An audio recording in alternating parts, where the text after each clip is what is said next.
Mais uma vez, graça e paz. Espero que todos estejam bem, seja um tempo agradável. E assim como nós sempre fazemos, aguardando aí que os primeiros irmãos vá se conectando aí para que em breve nós possamos dar início a esse nosso momento. Como sempre digo, né? Se o som estiver ruim, faça um sinalzinho aí. Até porque a imagem a gente sabe que não está muito boa, né? Com essa presença dessa figura estranha aí na frente, não pode estar bonito. Graça e paz a todos, nossa irmã Elaine. Dá um sinalzinho aí para ver se o som está bom, se está me ouvindo bem.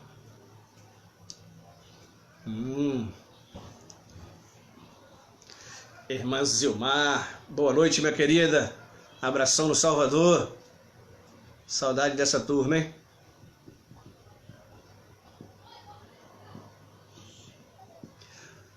Isto. Chegando também a nossa irmã Rutilene aí. Bom é estar junto a vocês. Podermos matar a saudade, mesmo que de forma digital.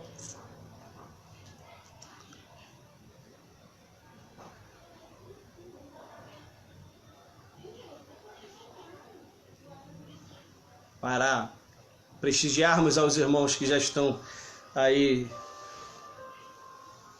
ganhando o seu tempo para este momento juntos. Vamos então dar início. Isso! Abração pro Bruno também. A vovó lembrou, o Bruno tá aqui também. Fala, Bruno, depois eu quero uma aula lá de como a gente vai fazer para afinar os violões, hein, rapaz? Parabéns aí a todos jovens, né?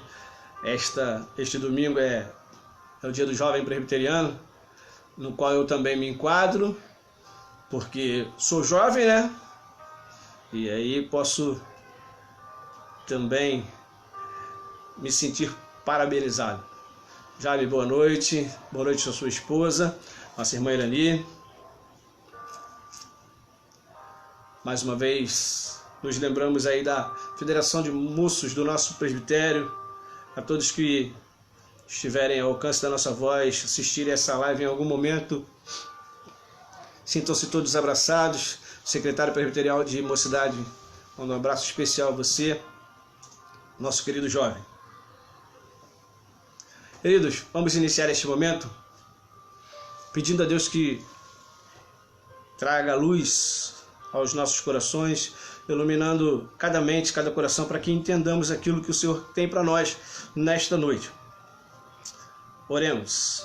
Soberano Deus, eterno Pai, graças a nós te rendemos pela oportunidade que o Senhor nos dá de estarmos juntos para ouvirmos a Tua Palavra. Dá, Senhor, que seja um tempo agradável, um tempo bom, que seja um tempo de aproveitamento, de conhecimento, de entendimento da Tua Palavra, que os nossos corações sejam, ó Deus querido, terra fértil nesta noite, para que, alimentados pela Tua Palavra, possamos sair e praticar neste tempo em que vivemos. Dá, Senhor, que cada um dos Teus filhos, tranquilos, livres de dores, de sofrimentos nesta hora, para que a Tua Palavra, de forma clara, fale aos corações. Use-nos como canal para ser bênção na vida do Teu povo. Que esta palavra seja um alimento para eles e que cresçamos na medida do entendimento que o Senhor nos trará acerca do texto. Certo que o Senhor nos ouve e nos atende, oramos agradecidos em Cristo Jesus. Amém. Queridos, aproveitando, rapaz, olha só, eu ia falar assim, mandar um abraço especial para os meus amigos pastores, e aí o primeiro aqui é o reverendo Josué. Obrigado, filho, por estar conosco. Mandar um abraço especial aos meus amigos pastores. Tenho assistido algumas lives, alguns momentos dos irmãos, e as palavras têm fortalecido a nossa vida, têm acrescentado ânimo aos nossos corações. Nós que de alguma forma temos aprendido e muito com este tempo. esse tempo que tem sido difícil. Em alguns momentos choramos juntos, mas Deus tem nos dado a oportunidade de aprender com os irmãos, né? Reverendo Januí, Reverendo Carlos Nunes, Reverendo Nilson, Reverendo Douglas, os meus amigos em particular, e a todos aqueles que estão de alguma forma trabalhando a questão de pregar o Evangelho, falar do amor de Deus nesse tempo tão difícil. Então fica aqui o nosso abraço, o nosso agradecimento a Deus pela vida de cada um daqueles queridos, de perto ou de longe, que tem manifestado a palavra do Senhor aos corações deste tempo, onde nós, todo o povo de Deus, se encontra carente pelo distanciamento dos irmãos. Dito isto, meus irmãos, então convido você a abrir a sua Bíblia no Evangelho de Marcos, capítulo 5, versículo 21 ao 24, na primeira sessão, e depois estaremos lendo do 35 ao 43. Aprendemos lá no seminário com os nossos professores de Antigo e Novo Testamento que uma leitura bem feita, ela respeitosamente diante de qualquer texto, se ele for lido de forma clara, o entendimento será mais fácil. Por isso, se houver algum entrave, alguma tosse, os irmãos nos perdoem, mas nós retornaremos à leitura então. Digo isto porque agora à tarde comecei a tossir e quero então me desculpar de antemão com os irmãos. Diz o texto do capítulo 5 do Evangelho de Marcos, do versículo 21. Tendo Jesus voltado no barco para o outro lado, afluiu para ele grande multidão, e ele estava junto do mar. Eis que se chegou a ele um dos principais da sinagoga, chamado Jairo, e vendo-o, prostrou-se a seus pés, e insistentemente lhe suplicou: minha filhinha está à morte. Vem, impõe as mãos sobre ela, para que seja salva e viverá. Jesus foi com ele. Saltamos então para o versículo 35, do mesmo capítulo, que diz assim: falava ele ainda, quando chegaram alguns da casa do chefe da sinagoga, a quem disseram: tua filha já morreu, por que ainda incomodas o mestre? Mas Jesus, sem cuidar a tais palavras, disse ao chefe da sinagoga: não temas, crê somente. Contudo, não permitiu que alguém o acompanhasse, senão Pedro e os irmãos Tiago e João. Chegando à casa do chefe da sinagoga, viu Jesus o alvoroço dos que choravam e os que pranteavam muito. Ao entrar, lhes disse: por que estáis em alvoroço e chorais? A criança não está morta, mas dorme. E riram-se dele. Tendo ele, porém, mandado sair a todos, tomou o pai e a mãe da criança e os que vieram com ele, e entrou onde ela estava. Tomando-a pela mão, disse: Talita cumi, que quer dizer: menina, eu te mando, levanta-te. Imediatamente a menina se levantou e pôs-se a andar, pois tinha 12 anos. Aí, então ficaram todos sobremaneira admirados. Mas Jesus ordenou-lhes expressamente que ninguém o soubesse, e mandou que desse de comer à menina. Palavras do Senhor. Queridos, o início do ministério de Jesus. Marcos, que é do conhecimento de nós, é o evangelho que serve de base para que todos os outros fossem escritos. Mateus e João também são de autorias dos próprios discípulos. E Lucas é um compêndio, Lucas é uma pesquisa de um médico. Mas Marcos foi o primeiro a escrever. Marcos não é do colégio apostólico, direto de Jesus, mas está entre os discípulos que foram chamados numa segunda leva, eu diria. Alguém que se aproximou. Queridos, então, o que temos diante de nós? Jesus está vindo de uma sessão de ensinamentos. Ele vem E aí você, pegando o contexto anterior do capítulo 4, e vamos nos ater somente ao capítulo 4, veremos Jesus ensinando aos seus discípulos e aos seus ouvintes, e ele fala então sobre várias parábolas. A parábola da candeia, a parábola do semeador, a explicação da parábola do semeador, a parábola do grão de mostarda, e por que Jesus optou por esta forma de ensinamento. A parábola, que é uma forma literária de se escrever, história com fatos para que você entenda melhor. E aí termina o capítulo 4, Jesus mudando de lugar, acalma uma tempestade diante do olhar dos seus discípulos. E ao chegar então na cidade do Geraseno, ele expulsa lá os demônios daquele jovem. E aí não pode ficar por ali. Os gerazenos não permitem que Jesus entre na cidade, que Jesus pregue por ali. Então Jesus sai do meio daquele povo e de novo pretende começar uma sessão de ensinamentos com os seus discípulos, quando então ele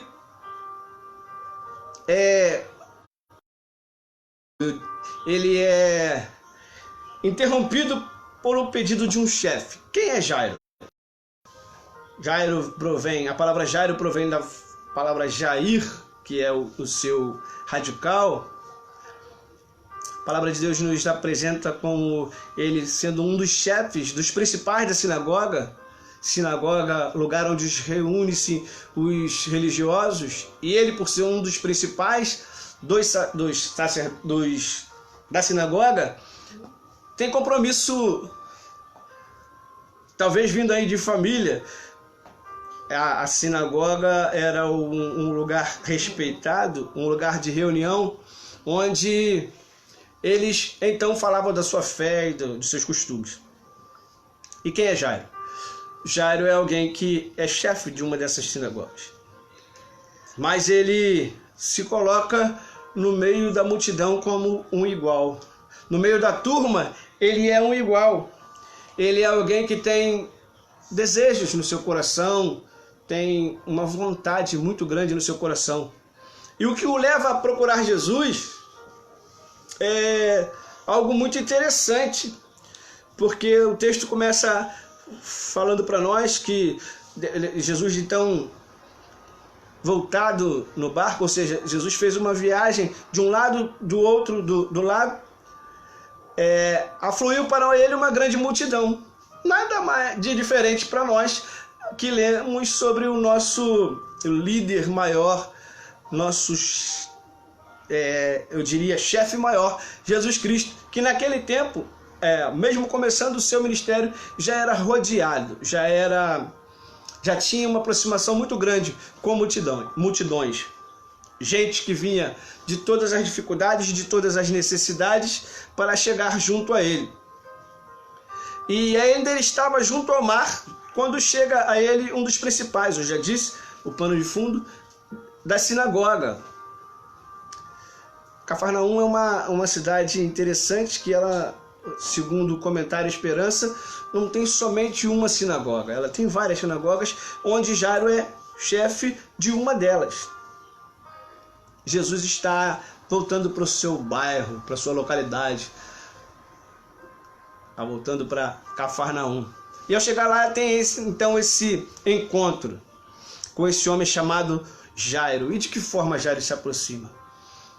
Jairo se aproxima de Jesus de uma forma onde eu e você precisamos aprender. No nosso primeiro, então, momento, no nosso primeiro ensinamento, numa contextualização, nós devemos aprender como precisamos chegar diante do Senhor. De que forma chegamos?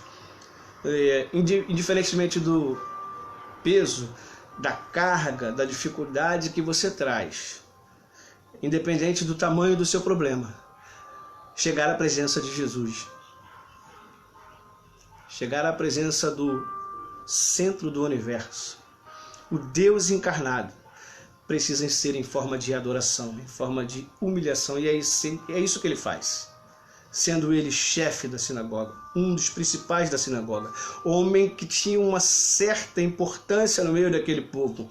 Ele esquece, ele deixa de lado os atributos que tem no seu nome, as qualificações que tem sobre ele, se prostra aos pés de Jesus. E aí eu disse, e volto a repetir, nós precisamos chegar diante do Senhor dessa forma, de forma humilhada, de forma que Ele nos veja prostrados. Jairo tem um baita problema. Jairo tem uma baita dificuldade. Mas ele sabe que precisa chegar diante do Senhor de forma humilhada. Ele é alguém que conhece, ele sabe.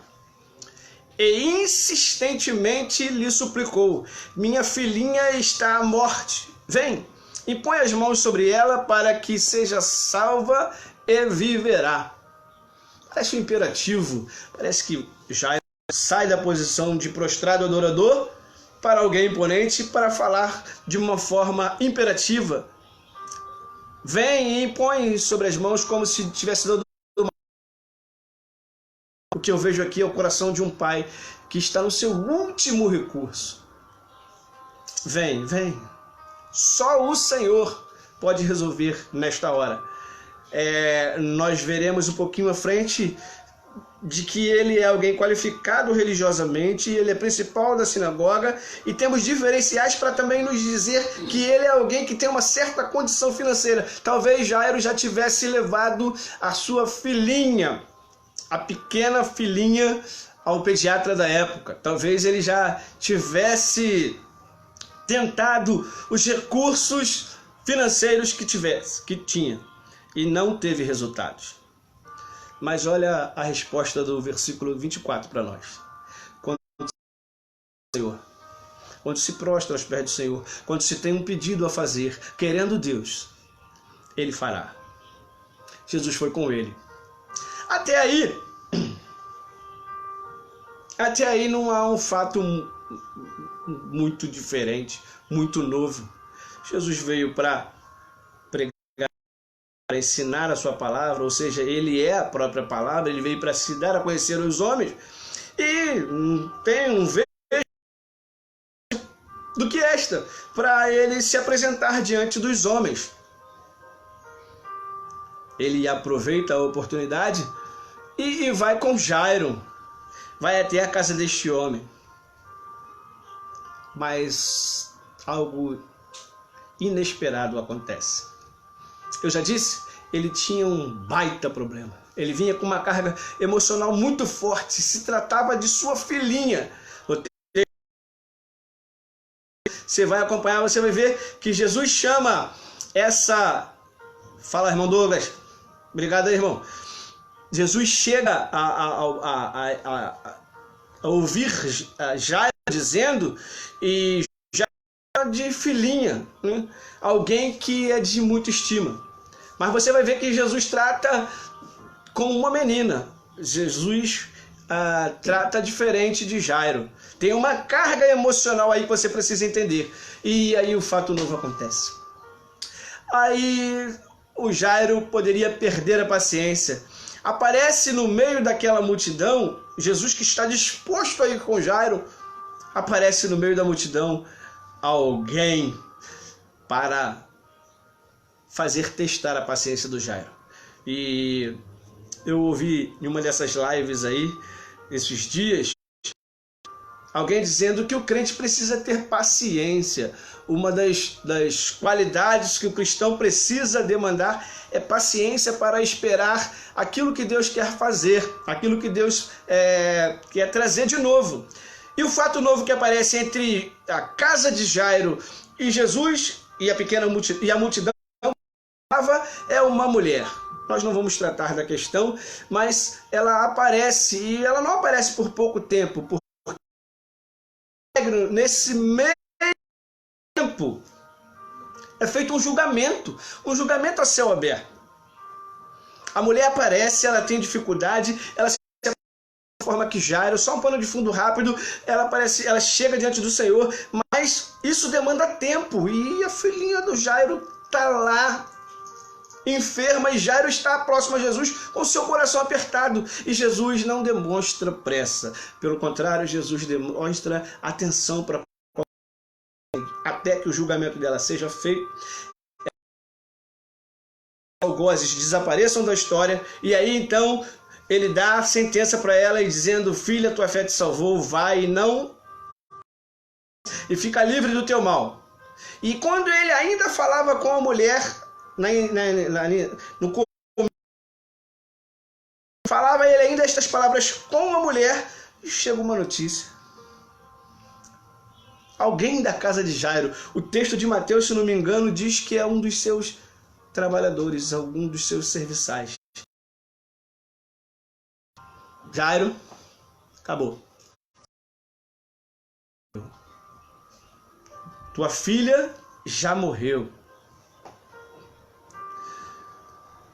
Marcos fala que chegaram alguns da casa do chefe da sinagoga, a filha já morreu. Para de perturbar Jesus. Para de perturbar Jesus. O teu problema era grave, era agudo, mas no começo ele até demonstrou interesse, mas não foi, então para de incomodar o mestre. Aí Jesus toma a palavra de novo. Olha como o dono... Esse pedacinho do texto, ele é magnífico. Olha como o dono da vida entra de novo no assunto. Mas Jesus, sem acudir tais palavras, disse ao chefe da sinagoga: não temas, crê somente. Temos que parar para fazer uma contextualização. As nossas dificuldades recorrentes parece uma repetição, parece um filme repetido nesses últimos dias, mas eu preciso dizer para você, meu querido ouvinte, nós precisamos depositar a nossa vida, a nossa confiança, os nossos anseios, tudo nas mãos desse Deus que pode todas as coisas.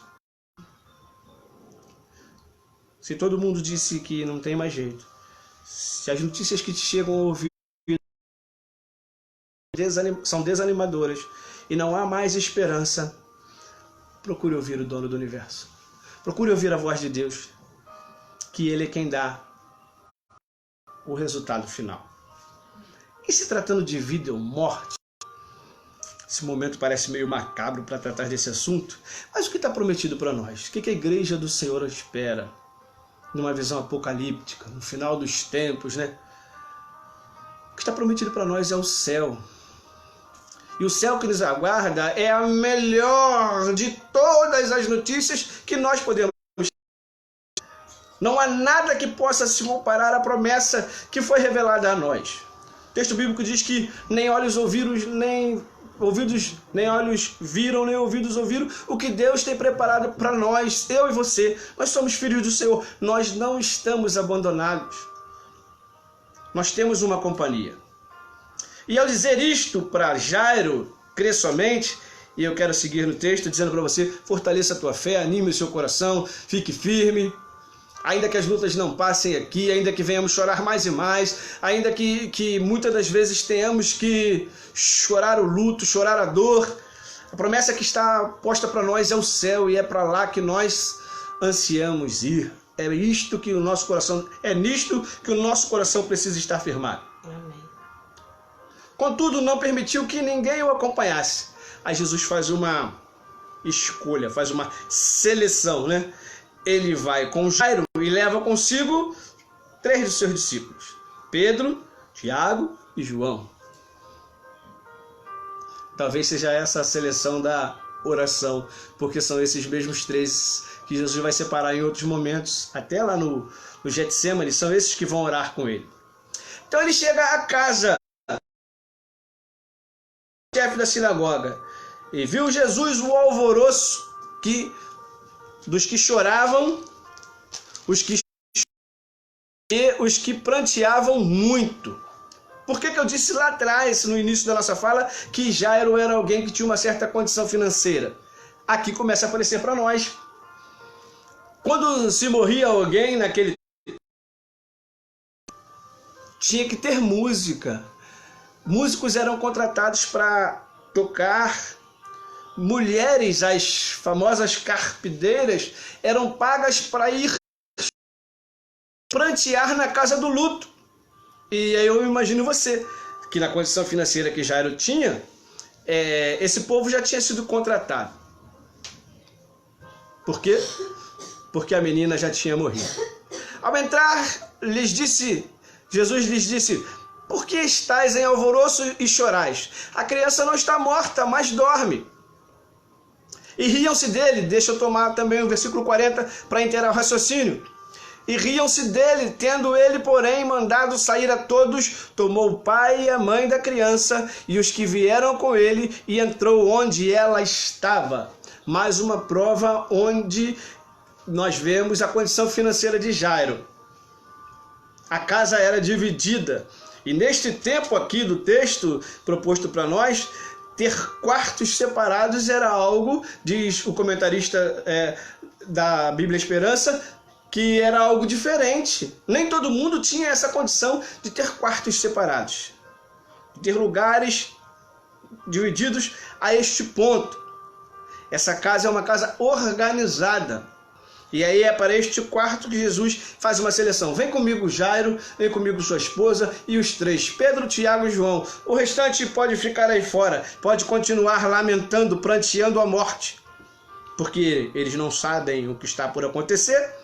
Ficam lá, então, quando Jesus entra junto com o pai, mãe e os discípulos que ele levou, Pedro, Tiago e João. E ao entrar, Jesus, versículo 41, tomando-a pela mão, disse: Talita cumi, que quer dizer: menina, eu te mando, levanta-te. Olha que quadro interessante. É o confronto, é o choque entre a vida e a morte. A menina estava enferma, caminhou para a morte e agora chega o dono da vida. E no confronto entre vida e morte, entre Jesus e um corpo inerte sobre talvez uma cama, o que está por acontecer? O que vai saltar aos olhos do que estes que estão presentes irão assistir? A palavra imediatamente é como se fosse um momento. É algo que não dá para dividir entre a fala e o acontecimento. Talita cumi, eu te mando, levanta-te. Não há ali um interregno, não há um espaço de tempo. Pelo contrário, há uma obediência da morte ao dono da vida. A menina levanta. E qual seria a tua atitude? Pensa comigo. O que você faria se você estivesse diante de um quadro deste? O que nós responderíamos para nós mesmos, os nossos questionamentos, as nossas perguntas? Que ela está morta é fato. O que ela estivera morta era fato. Essa voz chegou até Jesus, essa fala, esse recado chegou até Jairo e Jesus de forma muito clara. Não havia ali nenhum problema de comunicação.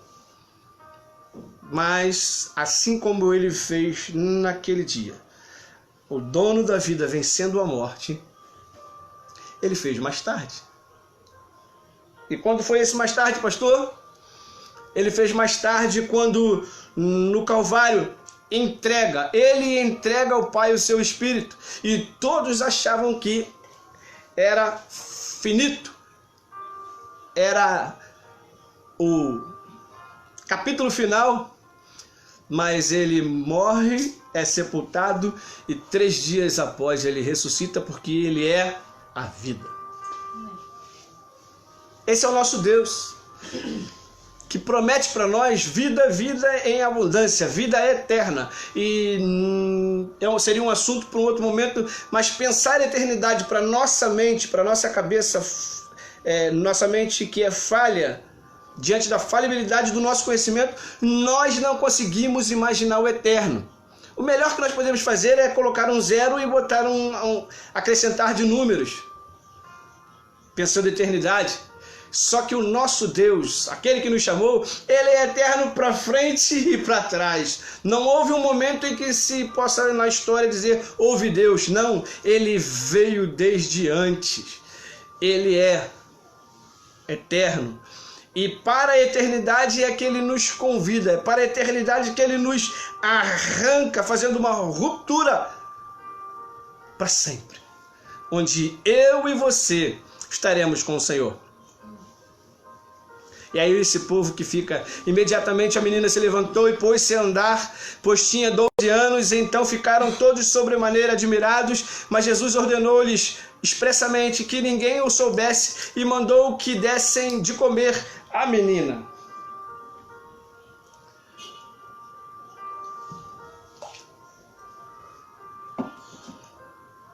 Como o pastor sempre diz, o texto ele é autoexplicativo, mas eu preciso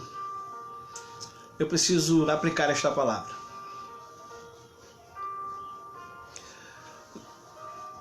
Pensa que se os músicos foram contratados, se as carpideiras foram contratadas, imagino também que a funerária tivesse sido contratada. Macabro esse negócio de funerária, pastor? Sinistro é. Talvez as providências para o sepultamento tivessem que ter sido tomadas por Jairo. Mas Jairo está em outra frente. Jairo saiu em busca de uma solução. E outros tiveram que fazer isto. E para os que preparavam o momento macabro, difícil, para o choro, para o pranto, eles tomaram as atitudes corretas, fizeram aquilo que estava ao seu alcance de fazer. E agora tem que se mudar. E Jesus faz cria um questionamento, traz uma fala difícil de nós entendermos. Como não dizer para todo mundo que essa menina não morreu? Como explicar para essa multidão que está à porta? Como a gente vai passar agora? Com o esquife, com a urna vazia? Como esconderemos essa menina de 12 anos para que ninguém saiba que ela morreu? Como assim, Jesus? Como assim? Eles vão saber que algo diferente aconteceu aqui. Saber que inexplicável aconteceu aqui.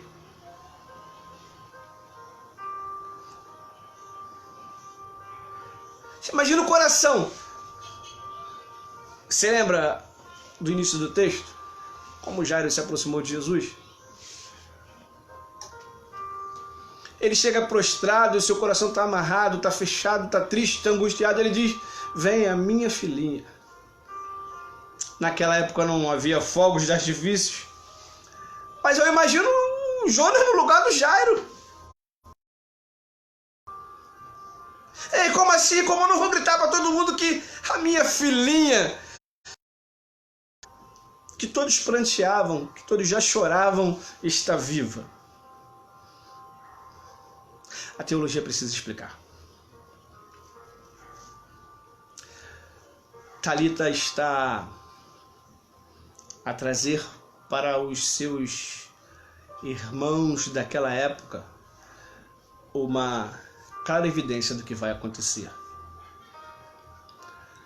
Talita, Lázaro, Jesus.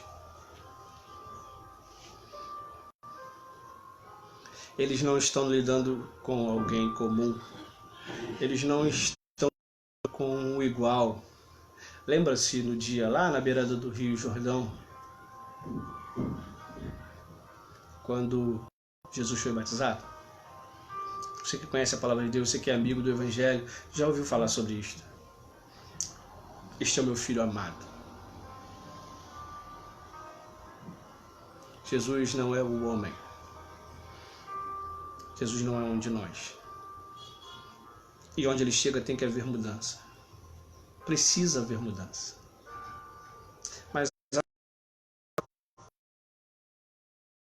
também trata dos atributos incomunicáveis do nosso. E a igreja sabe, um que eu sempre falo, ele é imutável. Não há nem sombra de variação no nosso Deus. E no início eu falei de muitas lives que temos assistido, que temos ouvido, dos psicólogos, médicos profissionais que tratam da mente, que tratam do comportamental do povo, têm falado abertamente sobre isso. Nós precisamos elevar o moral, precisamos trazer mensagens que tragam alegria para o coração dos homens, nós precisamos manter o que eles dizem, o astral em cima, para que as pessoas fortalecidas possam também ter melhores preparos para enfrentar as doenças. E eu vim anunciar a melhor dos remédios. Vim trazer o melhor antídoto para a tristeza, para a amargura, para a morte, para a dor. Eu vim falar de Jesus. Aquele que era, que é e que há de vir. E o meu coração, um desejo enorme de ficar aqui falando desse Jesus até 3 horas da manhã. Porque ele é o amigo verdadeiro, né? A letra do hinário diz: achei um bom amigo, Jesus meu Salvador, dos milhares o escolhido para mim. Este é o nosso amigo, e como eu sempre digo também, morreu a nossa morte para que nós vivêssemos a sua vida. E no encontro com a vida, Talita Cumi, eu te mando. Quem tem o poder? Quem é aquele que tem autoridade para dizer eu te mando? E aquilo que era então o sentimento mais difícil, mais opressor, cede, sucumbe, cai diante do dono da vida. Talita fica de pé. O texto vai prosseguir. A gente não vai mais ouvir falar de Jairo. A mãe dela, a esposa do Jairo, a gente nem sabe quem é. Aqueles que estavam lá para prantear, chorar, tocar os instrumentos, eles também passam. Mas o texto fica escrito para que eu e você tenhamos a nossa vida fortalecida no Senhor. Tenhamos aquilo que é nosso, tá? Ah, pastor, eu fico triste, eu me prostro diante de tais situações, meu coração fica partido. Não, não fica triste por isso, porque isso é nosso. Eu e você, no lugar do Jairo, temos as mesmas medidas, ou talvez até mais impressionante ainda, para correr e estar próximo de quem pode resolver. Mas a presença de Jesus é tão surpreendente que nem Jairo, nem a mãe da menina, nem os seus discípulos podiam imaginar o desfecho dessa história.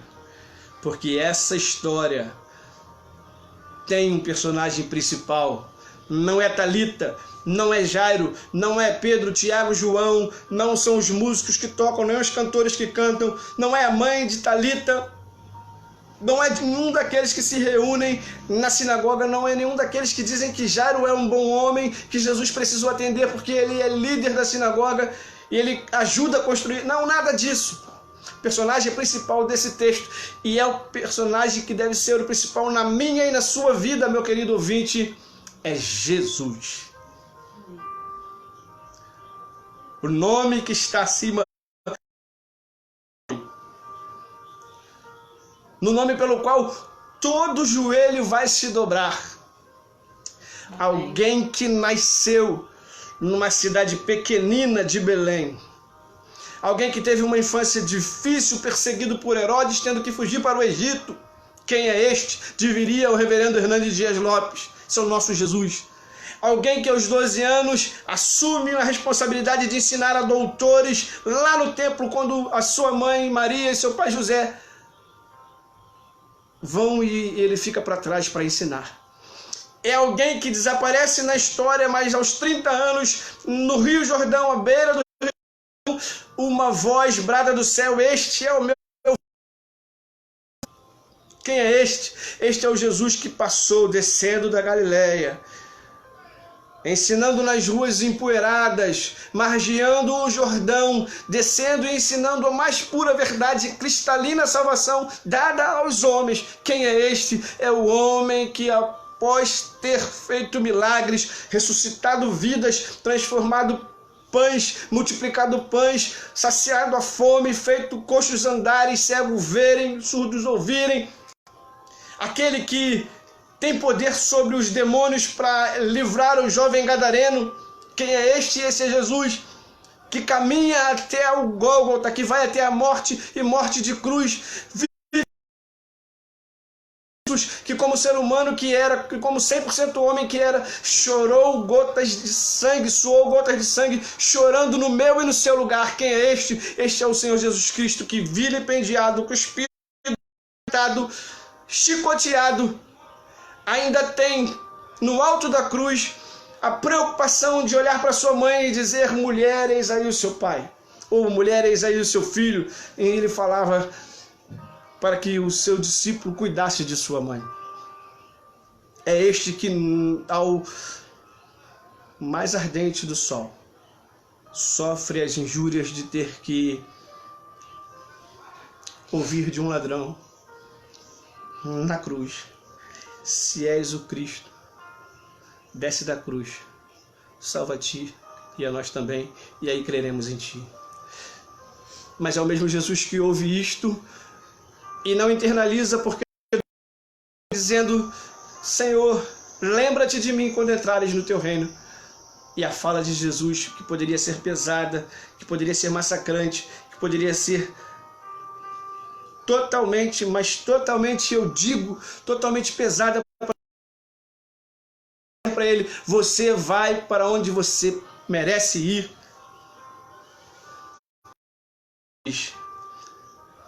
Hoje mesmo estarás comigo no paraíso. Às 3 horas da tarde, esse nosso Jesus. E permita aqui uma inserção nisto: o nosso Jesus, fragilizado pela fome, pela dificuldade, porque a noite anterior, dias de jejum e oração, quando ele chora no Getsemane, como eu já disse, como ele vai para um julgamento e passa um momento psicológico intenso, terrível, na casa dos responsáveis, Anás e Caifás, depois vai a Pilatos e retorna, depois vai a Pilatos de novo, quando ele lava a mão e entrega-o para a cruz. Este Jesus que está na cruz agora, vilipendiado, entrega ao Pai dizendo: tetelestai, está consumado. Ou seja, o contrato dos meus filhos, aqueles a quem o Senhor me deu. Ele diz isto na oração sacerdotal, no Evangelho de João, no capítulo 17. Aqueles que o Senhor me deu, nenhum deles se perderá. E você, meu irmão, é um deles, você, meu amigo, é um deles. Não permita que as dificuldades e os sofrimentos desta vida, deste tempo presente, tire a glória que em nós há de ser revelada, a saber, o céu. Mas ele não vai para o sepulcro de José de Arimateia para ser por empréstimo apenas. Ao terceiro dia, ao romper da manhã, o dono da vida é procurado. As Marias vão até lá. O sepulcro está vazio. O dono da vida ressuscitou. Por que ele ressuscitou a Talita? Porque ele ressuscitou o Lázaro? Porque ele é o dono da vida. E sendo dono da vida, tem sobre as suas asas, tem sobre os seus braços, acolhidos e bem abrigados, eu e você. Filhos, fiquem firmes. Creiam. Não permitam que o seu coração humano te engane, mas fique firme no Senhor. Não somos desta terra. Nós somos cidadãos dos céus, para onde eu e você estamos caminhando. Sua palavra nos alimente. Como diz o meu irmão Luiz Roberto, a contra-regra está sinalizando que está na hora de parar. Eu queria falar muito mais.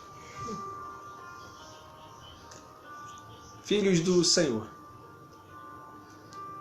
amigos de perto e de longe, membros da minha amada Igreja Presbiteriana Central de Senador Camará, quando tudo aqui se findar, quando tudo assim for terminado, o céu nos aguarda. Nós somos do Senhor. Não percamos isso de vista.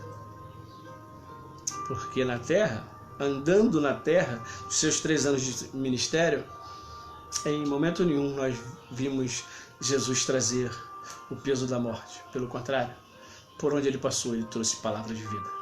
Que o Senhor nos abençoe, que sua palavra nos alimente. Nos perdoe porque às vezes a gente se deixa levar pela magnitude do texto. Mas que eu possa ser um expositor fiel da palavra do Senhor. Que sua alma seja alimentada pela palavra do Senhor. E aquilo que for meu, né? Aquilo que contigo, joga fora. Mas se o Senhor tratou com você, fortaleça a tua fé. Fique firme. Nós vamos ter que explicar para a multidão o que está acontecendo. Eles vão querer saber por que todos estão tristes, humilhados e subjugados, mas o povo de Deus não se dobra. Porque nós somos mais que vencedores em Cristo Jesus. Amém. Oremos. Pai, nós louvamos o Teu nome. E queremos diante do Senhor pedir perdão por aquilo, Deus querido, que temos feito que desagradou a Tua vontade. Quantas vezes temos errado o alvo, nós queremos deixar diante do Senhor o nosso pedido, Senhor. Perdoa-nos, para que sejamos crentes melhores, fiéis a Ti e a Tua palavra. Fortaleça, Deus querido, o Teu povo de ouvir nestes breves momentos a Tua palavra. Alimente-os da forma como o Senhor mesmo quer, porque o Senhor é o dono da vida. O Senhor pode transformar a nossa fala e depositar no coração deles aquilo que eles precisam ouvir. Faz isso por nós, ó Espírito Santo. Certo do Teu carinho, do Teu cuidado, do Teu amor sobre nós. Nós oramos com o pedido, ó Deus querido, que a nossa força seja resistente o bastante para vencermos estes momentos, para passarmos por este momento e que estejamos firmes na pregação do Evangelho, na pregação do amor de Jesus Cristo por onde quer que nós venhamos passar. Sim, em Cristo Jesus. Amém. Amém. Fiquem todos com Deus. Sintam-se abraçados. Até a próxima.